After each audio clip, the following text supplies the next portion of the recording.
Dangerous Assignment, starring Brian Donlevy as Steve Mitchell.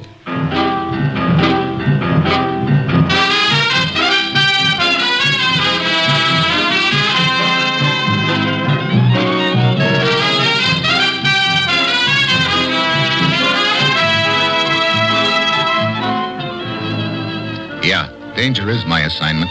I get sent to a lot of places I can't even pronounce. They all spell the same thing, though, trouble. But when I walk into the commissioner's office, I don't realize that this assignment's going to end up with me dangling from the wrong end of a rope.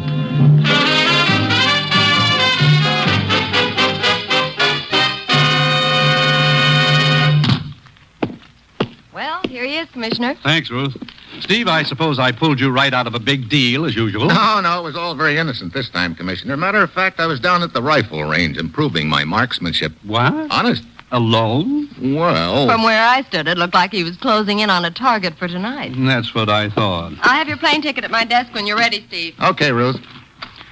Well, where am I going this time, Commissioner? To Munich. Your plane leaves in 1 hour. You'll be looking for the memory chain. Memory chain? No relation to the daisy chain, is it? I'm afraid not. Good. I'd have a pretty hard time passing myself off as Queen of the May. Seriously, Steve, this is the toughest proposition we've ever been up against. It's a skillfully organized pipeline through which vital information is leaking out of this country to Eastern Europe. I see. There are no documents involved. It's all done by a system of runners. Each runner memorizes the information and passes it on to the next one by word of mouth.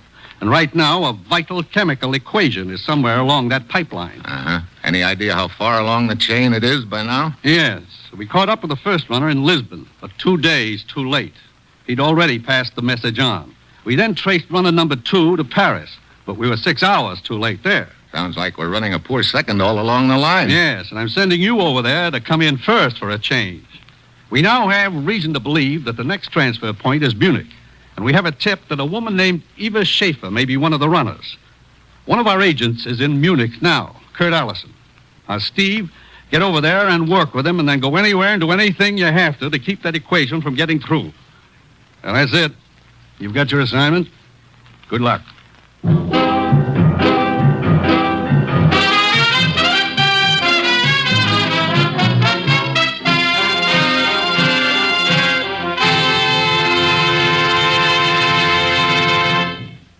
The National Broadcasting Company is presenting Dangerous Assignment, starring Brian Donlevy in the role of Steve Mitchell, colorful, two-fisted government agent. At all those places of the world where danger and intrigue walk hand in hand, there you will find Steve Mitchell on another Dangerous Assignment.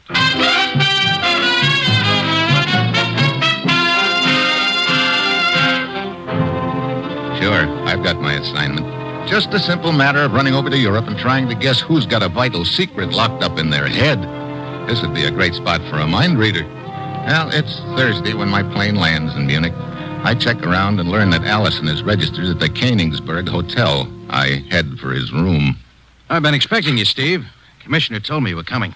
Yeah, how about this Eva Schaefer, Kurt? Any idea where she is? Sure. Right next door. What? Yeah, I spotted her at the depot when she arrived from Paris 6 hours ago. I heard her give a cab driver the name of this hotel, so I broke a few speed laws and got here ahead of her. You had the desk clerk give you this room right next to hers, huh? Yeah. Then I had the clerk stall her down in the lobby long enough for me to slip a couple of microphones in her room. Brother, you work fast. I had to. Oh, here are the earphones. Take a listen. Okay. Anything going on? No. What's she been doing since she got here? Filing her nails, mostly. You know, that sound gets awfully annoying after a while. Hey, wait a minute. Sounds like somebody's knocking on her door. Yeah? The evening paper, Fräulein. But I ordered no paper. It is a service of a hotel. Yeah, very well. Danke. Who was it, Steve? Bellboy brought her the paper. Could have been some sort of a signal. Hey, wait a minute. She's leaving. What? Yeah, she just went by our room. Probably heading for the stairs. Wait a minute. Let her get down the hallway. Okay, let's go. Yeah, heading down the stairs into the lobby. I got a car outside if we need it, Steve. Good. Hey, maybe... Hey, watch it, Steve. We better go single file. The stairway's getting crowded. Hey, brother, is that all one man coming up at us? Yeah, how about that? I beg your pardon, gentlemen. Sorry to crowd you. Oh, that's okay. If you'll just allow me to squeeze by. Thank you very much, sir. Thank you. Squeeze is the word, all right. Yeah, come on. There she is, sitting in that chair on the other side of the lobby. Let's just sit down here. Oh, okay. And she may contact somebody here in the lobby, Steve. Wait, she's getting up. Yeah. Hey, she dropped something in the far side of her chair. Huh? You see? She's picking it up now. Yeah, looks like a pencil. I wonder what... Oh, she stopped at the cigarette counter. Come on. I want to take a look around that chair where she was sitting. There was no one near her, Steve. I know. Here we are. I still want to know what she was doing with a pencil. She must have been holding it in her right hand, on this side of the chair, out of our sight. I get it now. Look. This pipe running up the wall beside the chair. It goes right through the ceiling, probably to the second floor hall above us. Yeah. And there are pencil smudges on the pipe near the floor. Yeah, she could have been tapping that pipe with her pencil, sending a message. Steve, she's heading out the door. Stay with her, Kurt. I'm going to see what I can find out upstairs.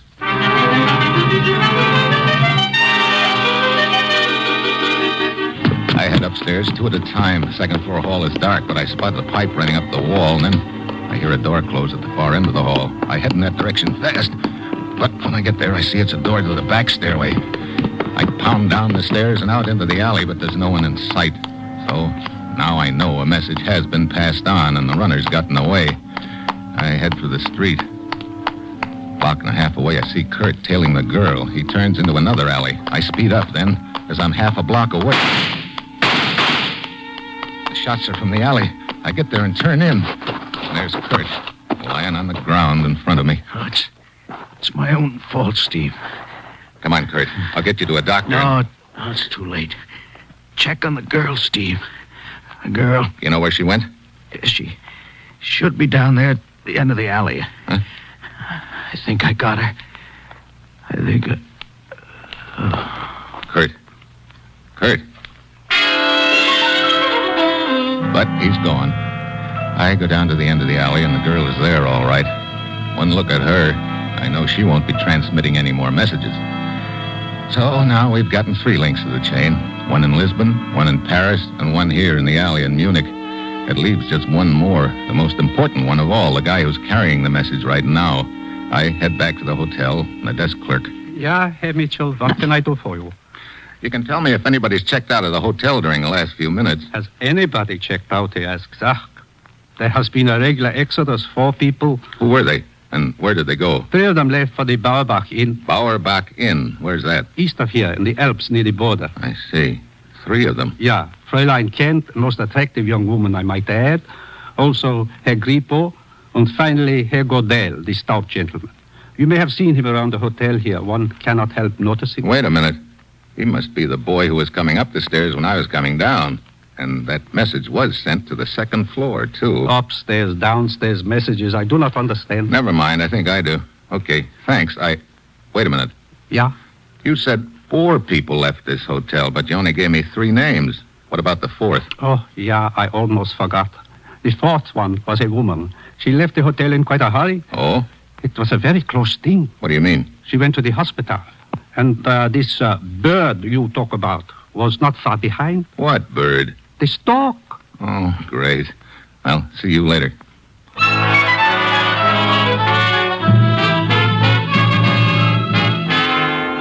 So I head east toward the Alps. 6 hours later, I arrive at the Bauerbach Inn. It's perched up on a mountainside, and there's snow all around. The whole place looks like a Christmas card, except that I've got a strong hunch that whoever I'm going to find here, it isn't going to be Santa Claus. Good evening, sir. Welcome to the Bauerbach Inn. You the proprietor? Yeah, Kreutz at your service. If you will sign the register here, I will fix up for you a nice room. Okay. Looks like sort of a slack season for you, Kreutzer. Yeah, only 2 guests. Both of them from Munich, I see. Carlos Grippo and Helen Kent. Are you a friend of hers, Herr Mitchell? Well, Oh, I will be glad to tell her you are here and to... No, never mind. Why not? Huh? It's really quite flattering to be inquired about. Well, you see, I've... Oh, but I thought you two were friends. Not exactly. The evening's young yet, though. Oh? I know. You used to know another Helen Kent and thought I was the one. Yeah, that's it. That's the trouble with having such a common name. Disappointed? Not exactly. You going to be staying here long? Well, that depends. I like excitement. Well, maybe you came to the wrong place. Doesn't look very exciting around here. It wasn't. Oh? Funny how the atmosphere can change all of a sudden, isn't it? Yeah. Might be an interesting topic of conversation over a drink in front of the fire. Might be at that. I'll be down as soon as I get unpacked. I'll wear a red carnation so you'll recognize me.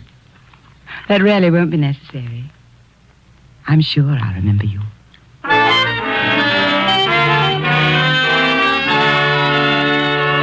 I go up to my room and stretch out on the bed, trying to add up the deal in my mind. At this point, I'm pretty sure that the person I'm after, the last link in the memory chain, is either Helen Kent, Carlos Gripo, or Gordell, the fat boy. But what's worrying me is that Gordell hasn't shown up at the inn. I start downstairs to have that drink with Helen, and then I see I needn't have worried, because waddling up the stairs towards me is a very familiar hulk.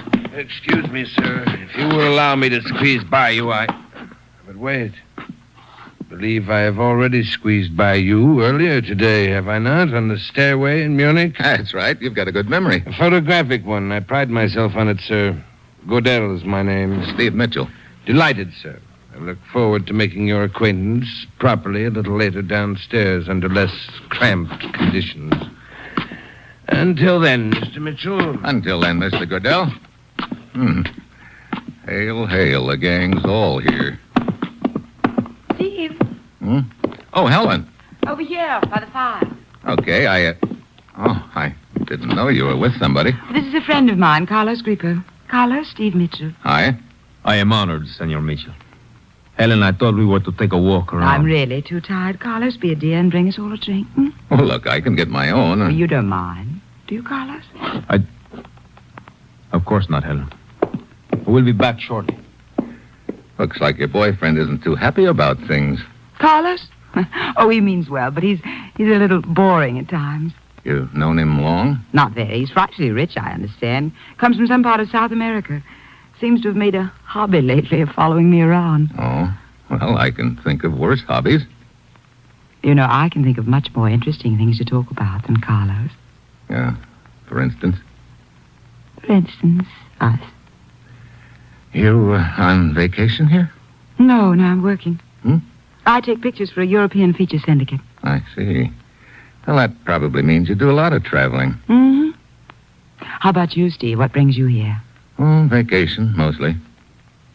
Going to stay long? I don't know. That depends. On what? Whether the atmosphere gets exciting or not? So now we're talking about the atmosphere again? Mm-hmm. Maybe this one could get exciting, Steve. I don't doubt it. Maybe... Fräulein Kent. Well, looks like the atmosphere will have to wait.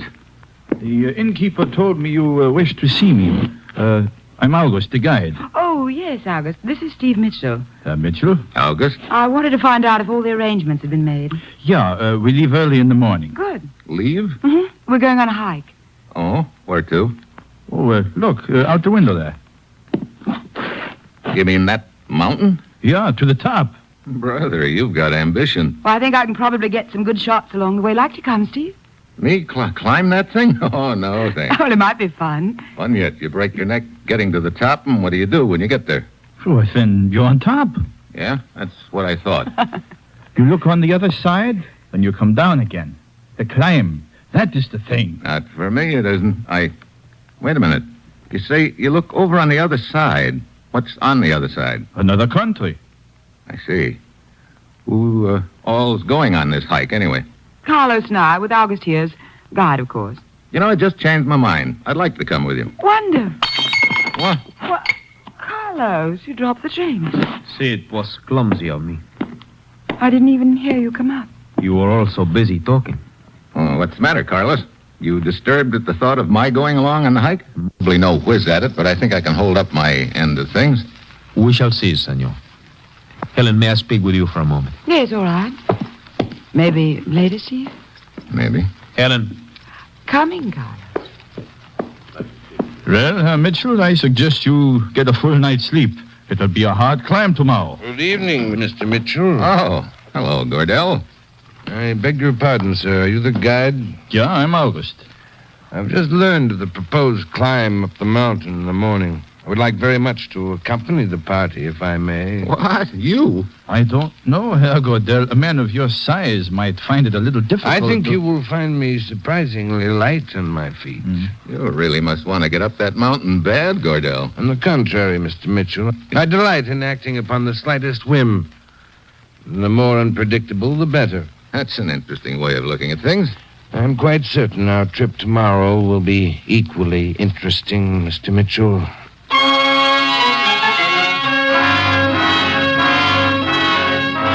Gardell and August head upstairs, and I go out on the terrace for a cigarette.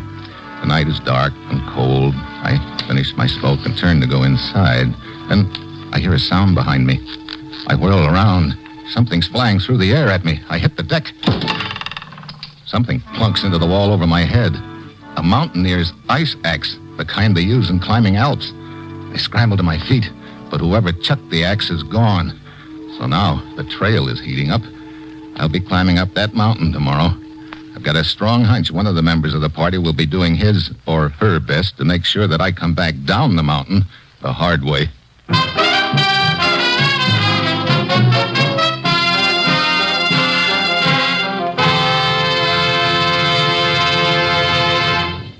In a short while, Herbert Marshall stars as the man called X over most of these NBC stations.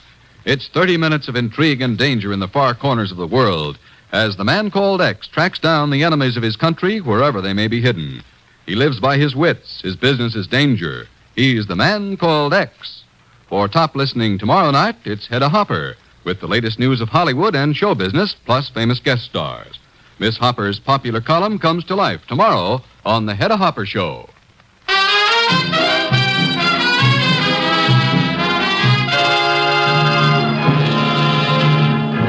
And now, back to Dangerous Assignment and Steve Mitchell.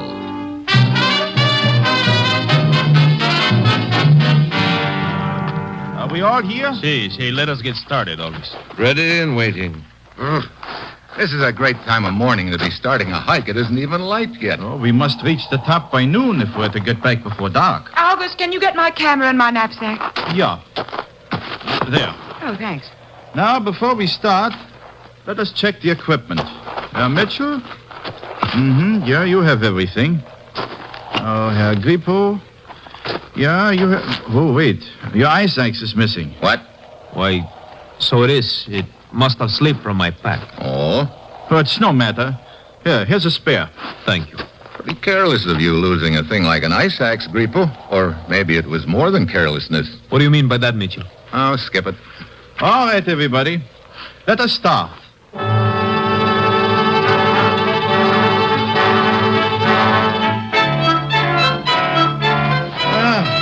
I think we'd better stop here for a rest. I could use a bit of a breather. Yeah, suits me too. Where are the others? Grippo and Helen, around the bend. Here they come. Now, from now on, we will use the ropes. You been getting many pictures, Helen? No, I've been too busy trying to get my breath. Carlos here. He's an old hand at it, though. Doesn't seem to bother him a bit. Funny, an old hand at mountain climbing should lose his ice axe. You seem quite concerned over its disappearance, Mitchell. I was quite concerned with one last night, Grippo. I was just wondering if it could have been yours. I have not the slightest idea what you're talking about. Of course not. Wait a moment. There's a wonderful shot of the valley below from right over here. I'll just be a moment. You're quite taken with Helen, Mitchell. Am I? So it would appear. I suppose it would also appear that you don't like it much. I, senor? But why should I object? I was under the impression that you followed her here from Munich. I assure you it was quite the other way around. What? Mitchell, I have a considerable amount of money. I go where I like, I do what I like. I like to climb mountains, so here I am. But I do not follow women. They follow me. Oh. Well, that's nice work, if you can get it. It's also very interesting. Steve, Yeah? come here a moment, would you? Okay. And who is it who follows women? Like I say, It's nice work if you can get it. Steve, I wonder if you'd steady me a little while I take this picture. Okay. Just hold on to me a moment. That's it. There. That was quick. Maybe too quick. Well, I could take another. Or why don't I just save the film? Well, Glad you came, Steve. I don't know yet. Maybe you'll find the first part's the most difficult. After that, You're talking about the mountain, of course.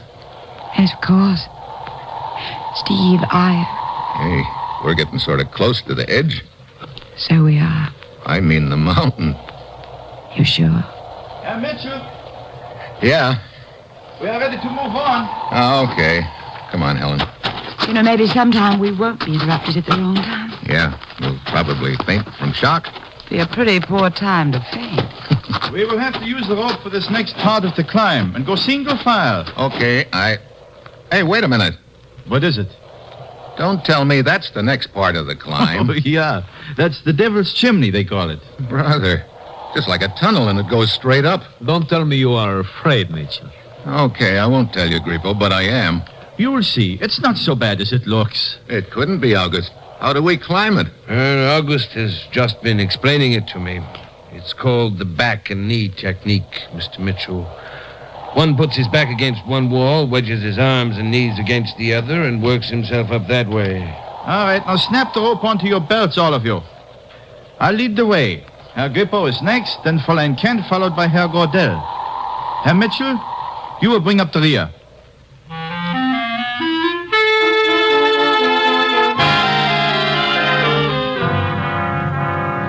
August inches his way carefully up the chimney to the ledge above. Then he signals to Grippo, who wriggles up like a snake. Helen makes it without any trouble. Then Gordel starts squeezing himself up. I wait until he's almost to the top, then I wedge myself in and start. It's slow, tough work. Halfway up. I look up just in time to see Gordel's feet swinging loose and a rock as big as a football coming down at me. I duck my head. The rock grazes my shoulder and hits the bottom. Hey. You all right, Mr. Mitchell? Yeah, but it's not your fault that I am. Please accept my apology for a most unfortunate accident, sir. Accident, huh? But of course. My foot slipped and dislodged a boulder. Here, let me give you a hand to the ledge. Yeah. I thought you were the gent who was so light on his feet, Gordel. I am, but there is always the possibility of a slip, Mitchell. There sure is, and... Helen, what's the matter? Oh, when Herr Gordel slipped, the rope jerked Fräulein Kent against the rocks. Yes, I think I've sprained my ankle, Steve. Oh, great. She can't climb with a sprained ankle. No. So, what do we do now? Well, things are not so bad. We are within an hour of the top. Just across the border up there is a little hut with medical supplies. We can get a basket stretcher there in which we can let the Fräulein down the mountain. We? Those of you who are left behind must stay right here. You cannot get up or down the mountain without my help. But I will need one man to accompany me. I will go with you, August. I'm the best climber. Since I am responsible for Miss Kent's accident, I think it right that I should go. No, senor. I am the logical one. I insist.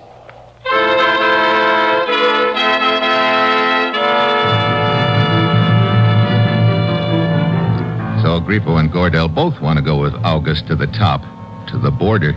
At this point, it looks like one of them is the runner in the memory chain. The question is, which one? I don't know, and that means I've got to prevent either one of them from reaching the border. August said the party which was left behind can't move from the spot without him.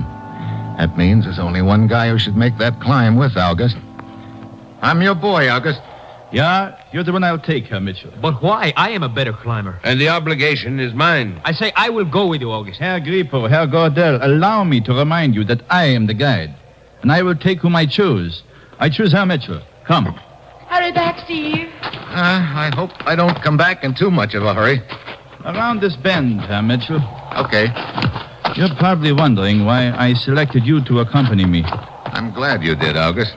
Well, to tell the truth, I do not trust either of those men. I don't know why. I just do not trust them. You've got company there. Stop here and fasten the rope to your belt.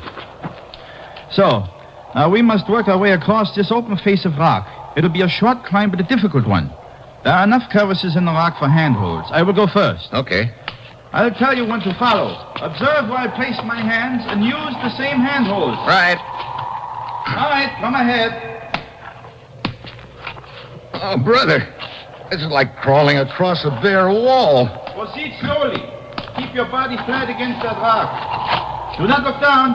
Hey, it looks like 1,000 feet straight down. 2,000 feet. Thanks.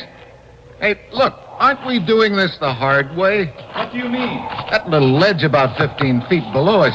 Isn't that the same ledge we were on at the top of the chimney? Yeah, but it would take us too long to reach the top by following the ledge. This is a shortcut. Now, stay where you are a minute. What are you doing now? See that little perch on top of the rock above us? I'll work my way up to it and anchor myself. Then I'll help you up there with the rope. So, there's one spike, now another.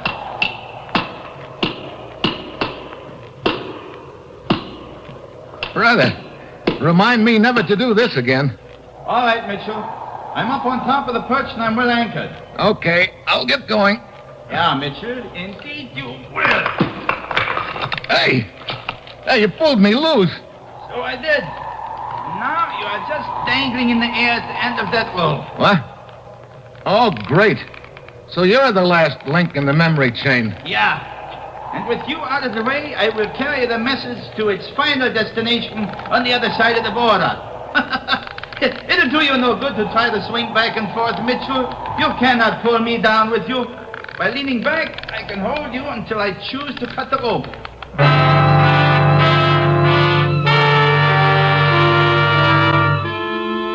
That's why I'm swinging. I saw August reaching for his knife, and I've got to keep both his hands occupied on the rope. He leans well back and grins down at me. Then I spot my only chance. At the end of each swing, my body is carried under an overhanging rock out of August's sight. The ledge is about 15 feet below. I get my own knife out, and each time I pass under the rock, I take a whack at the rope. You tired of swinging yet, Mitchell? You ready for that big drop? August has his knife out now, and this is it. I swing under the rock again and cut the last strand. I fall to the edge of the ledge and hang on. It works. August isn't prepared for the sudden release of the strain. Oh, brother. Right over backwards. Mitchell! Huh? Oh, Grippo. Mitchell? I followed the ledge around to here just in time to see August trying to cut the rope. Would you beat him to it? Yeah. By about one slash of the knife. But why? Why was he trying to kill you? He was the last link in the memory chain. Looks like I owe the three of you an apology, Grippo. Apology? A memory chain? I'm sorry, Mitchell. This I do not understand. Well, it doesn't matter anymore, because the last link in the memory chain just lost his memory. You might say he got amnesia the hard way.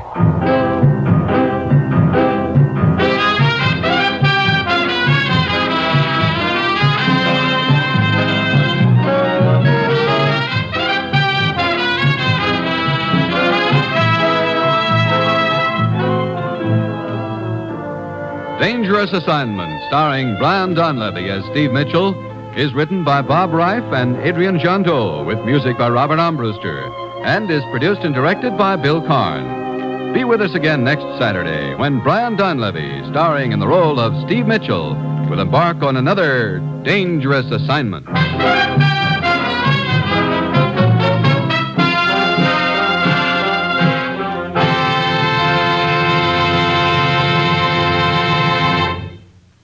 Dangerous Assignment came to you from Hollywood. 3 chimes mean good times on NBC. There's action with the chimes next when Herbert Marshall stars as the Man Called X. The Man Called X is a man without a name who travels to the far corners of the earth on missions of intrigue and danger, protecting his country. So for timely and exciting drama, stay tuned for The Man Called X. And a reminder, Bob Hope stars tomorrow in The Big Show, along with Tallulah, Jimmy Durante, Perry Como, and many more. And now, join Herbert Marshall and the exciting Man Called X on NBC.